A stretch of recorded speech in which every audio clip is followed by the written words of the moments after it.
ఆగస్టులో వివాహం జరగాల్సింది. నిశ్చితార్థం జరిగిన తర్వాత ఆ పెళ్లి కొడుకు మాట మార్చాడు. ఆమెతో వివాహం ఇష్టం లేదన్నాడు.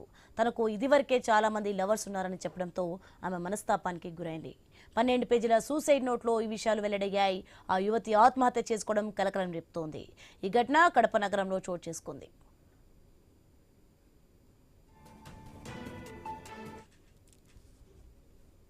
ఒక 10 రోజుల ముందు నుంచి నాకు ప్రెగ్నెన్సీ పెయిన్ ఉండారు. నాకు తాగుడు అలవాటు ఉంది. నాకు నువ్వంటే ఇష్టం లేదు. మా నాన్న వద్దంటే బలవంతంగా నాకు నిశ్చితార్థం చేసినాడు. నువ్వంటే నాకు ఇష్టం లేదు, మీ ఇంట్లో చెప్పు అని చెప్తానంట.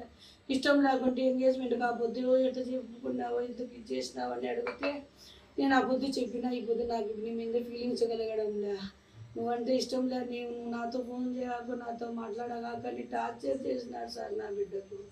నా బిడ్డ చెప్పుకోలేక 3 రోజుల నుంచి బాధపడి వాడు మొన్న ఆదివారం వచ్చి పోతంటే కడపకు వచ్చి అయితే కడ బస్సు ఎక్కుతంటే నేను వచ్చి కలుస్తా అంటే నువ్వు రానే రావాకు, నీ మగ్గం చూడడం కూడా నాకు ఇష్టం లేదనే తరికి నా బిడ్డ చాలా బాధపడిపోయింది సార్.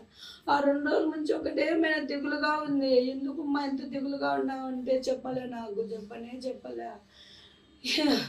సూసైడ్ నోట్లో సూసైడ్ నోట్ 19 పేజీలు రాసింది.